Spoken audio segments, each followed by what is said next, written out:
Welcome to today's deep dive. If you're joining us, you are likely already on a journey with the English language. Right? And we aren't talking about beginners passing a basic grammar test here. No, definitely not. We're talking to those of you who want to bridge that massive, often incredibly frustrating gap between reading high-level English and actually speaking it with natural, effortless confidence. It's a huge gap for so many people. It really is. And we have an incredible stack of sources guiding our conversation today. We're pulling insights from expert guides at the British Council, pronunciation breakdowns from Accentify and English Fact. Plus some advanced grammar analyses from Grammarly. Yes, Grammarly, and progress tracking frameworks from the Engine program, along with some highly practical daily systems from a YouTube transcript by the Mr. English channel. Our mission today is to serve as your shortcut guide to true conversational mastery. We are going to demystify exactly why native speakers sound the way they do, and give you the tools to not only adapt to their rhythm, but to measure your own success along the way. The central theme across all these materials is that to achieve true fluency, you actually have to unlearn the rigid textbook English you were originally taught. Okay, let's unpack this. You spend years, maybe decades, studying grammar. You memorize the irregular verbs. You ace the written tests. You do all the textbook work. Exactly. But then you step off a plane or you log into a Zoom call with native speakers and it sounds like they're speaking a completely different, lightning-fast language. The textbook simply doesn't match the street-level reality. And that gap can feel incredibly discouraging. Oh, absolutely. It's entirely natural to feel that way. And that discouragement feeds into a very specific psychological trap that the British Council source highlights. Unconfident speakers often fall into a vicious cycle of silence. The cycle of silence. Yes. Because they lack confidence in how they sound, they avoid speaking. Because they avoid speaking, they get less practice. Right. And because they get less practice, their confidence drops even lower. You just end up paralyzed. So to break that cycle, you have to completely redefine how you view failure. That is the crucial first step. There's a brilliant, funny moment in the British Council text where they, quote, the cartoon character Homer Simpson. Oh, I love this part. He famously said, "You tried your best and you failed miserably. The lesson is never try." It's funny, but it tragically captures the exact mindset of an unconfident speaker. If you try to speak and stumble over a word or blank out during a presentation. The immediate instinct is to take Homer's advice and retreat. Exactly. But confident speakers process that exact same event differently. They don't view a mistake as proof of their inability. They view it as a valuable data point. It's simply a spotlight showing them where their next focus area should be. A mistake isn't a stop sign, it's a directional arrow. Well said. But that mindset shift is easier said than done. How do you actually build that confidence without feeling overwhelmed by the sheer volume of what you don't know? Right, that's the big question. The Mr. English channel transcript lays out some daily habits, and what struck me is that they bypass traditional studying entirely. They suggest you start thinking in English to stop the internal translation process. Yes. Just look around the room and mentally label things like, the coffee is hot, I need to leave in 10 minutes. What's fascinating here is the underlying neuroscience of why that works. When you constantly translate from your native language into English, you are adding a massive cognitive delay to your speech. Because you're processing everything twice. Exactly. By having those secret mental conversations, you are building a direct neural pathway from the abstract thought straight to the English vocabulary. You are bypassing the brain's translation center entirely, which eliminates that lag time in real conversations. That makes a lot of sense. And they take it a step further by suggesting you talk to yourself out loud in private spaces, like the shower or your car. You just narrate your day. Doing it alone is the key variable there. Why is that? By practicing alone, you are lowering what linguists call the affective filter. Affective filter. Yes, it's the emotional variables, like anxiety or fear of judgment. You lower those to absolute zero. You are building vocal muscle memory in a completely safe space. So when you finally step into a high-stakes conversation, the physical mechanics of speaking are already second nature. That's brilliant. You pair that with microlearning, just 1 to 3 new words a day, which compounds to about 1,000 words a year, and you integrate the language into your hobbies, like video games or cooking shows. You are fundamentally changing your relationship with English from a chore to an environment. Which perfectly sets the stage for mastering the actual mechanics of that environment. Let's pivot to the English fact source, because this absolutely blew my mind. The connected speech section. Yes. The biggest complaint from advanced learners is that native speakers talk too fast. But it turns out it's not actually about speed at all. It's about a concept called connected speech. English is a stress-timed language. Right. Native speakers aren't racing. They're just aggressively blending their words together for maximum efficiency. We really need to define that term because it changes how you hear everything. In many languages like Spanish or Japanese, every single syllable gets roughly equal time and weight. Those are syllable-timed languages. But English is stress-timed. It operates on a rhythm of stressed and unstressed beats.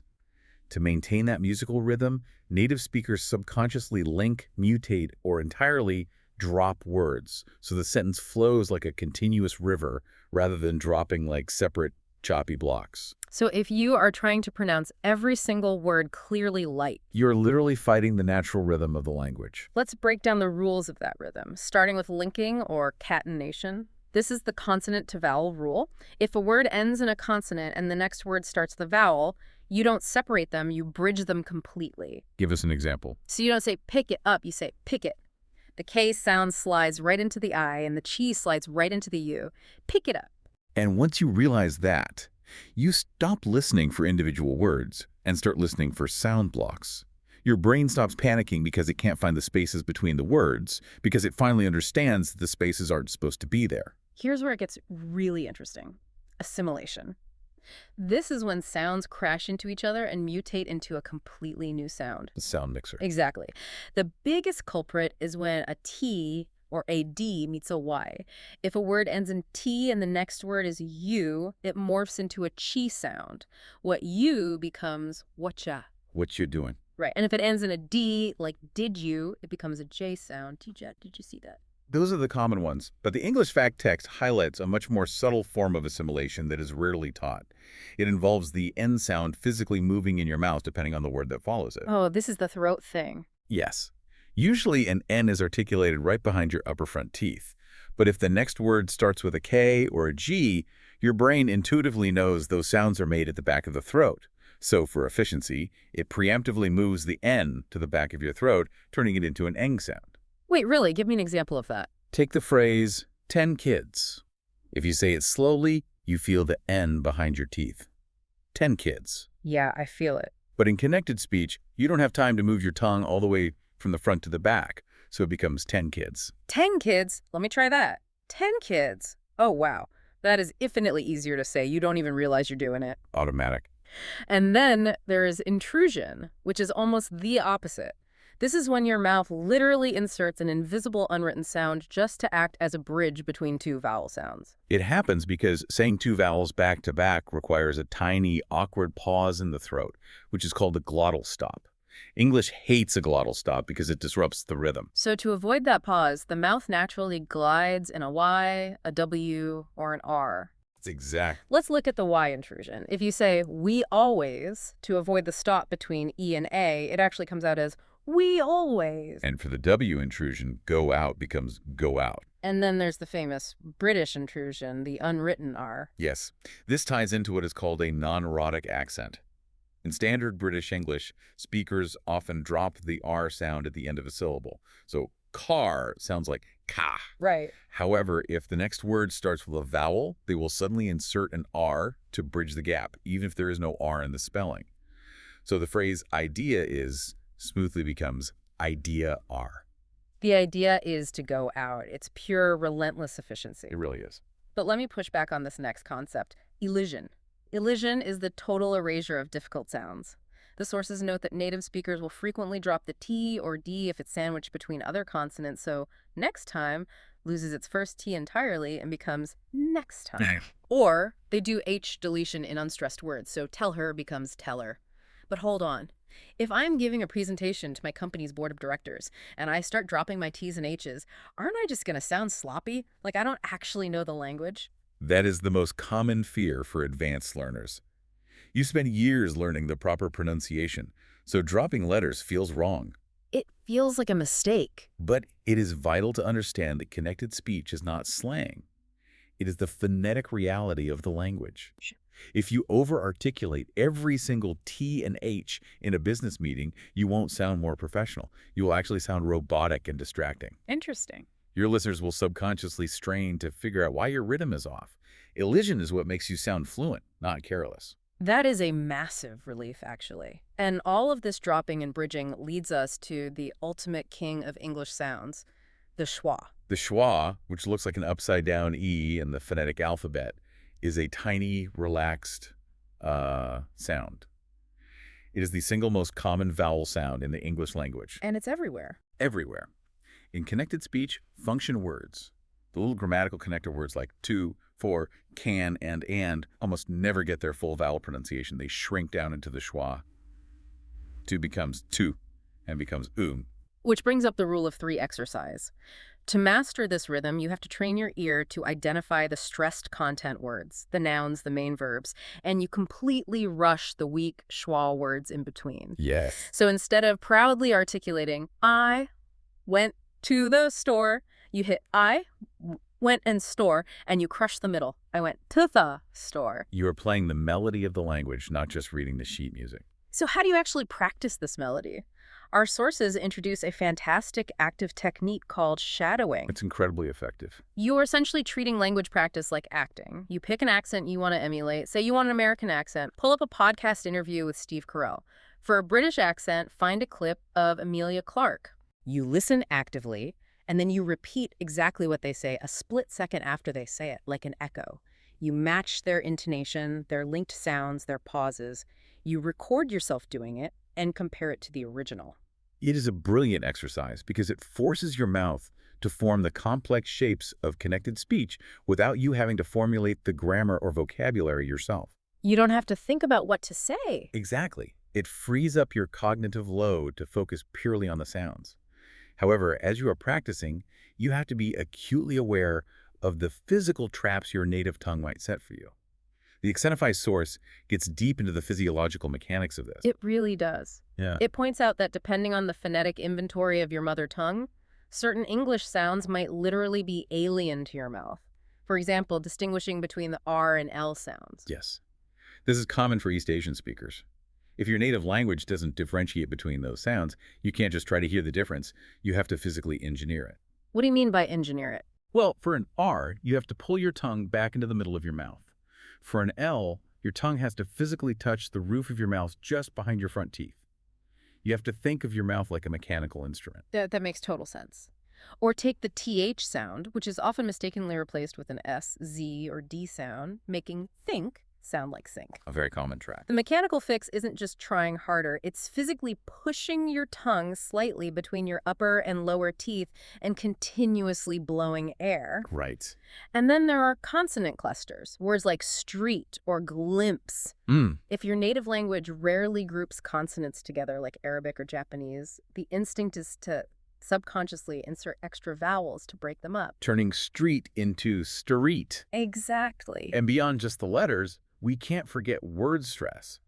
Putting the emphasis on the wrong syllable isn't just a slight accent quirk. It can fundamentally change the definition of the word you were using. Like noun versus verb. Yes. If you emphasize the first syllable, it's a noun, a record. If you emphasize the second syllable, it's a verb, to record.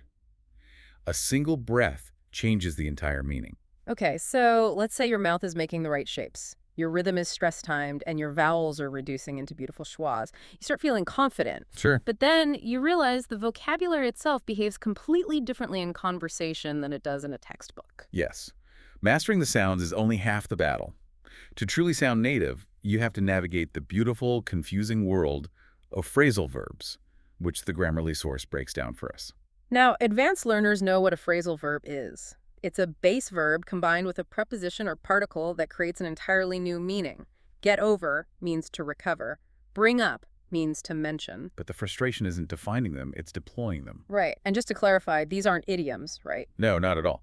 Idioms are phrases like kick the bucket, which you can't really alter. Phrasal verbs actually alter a base verb and can be conjugated. You can say got over or getting over. That's a helpful distinction. But why do native speakers rely on them so heavily when there is almost always a single formal verb that means the exact same thing?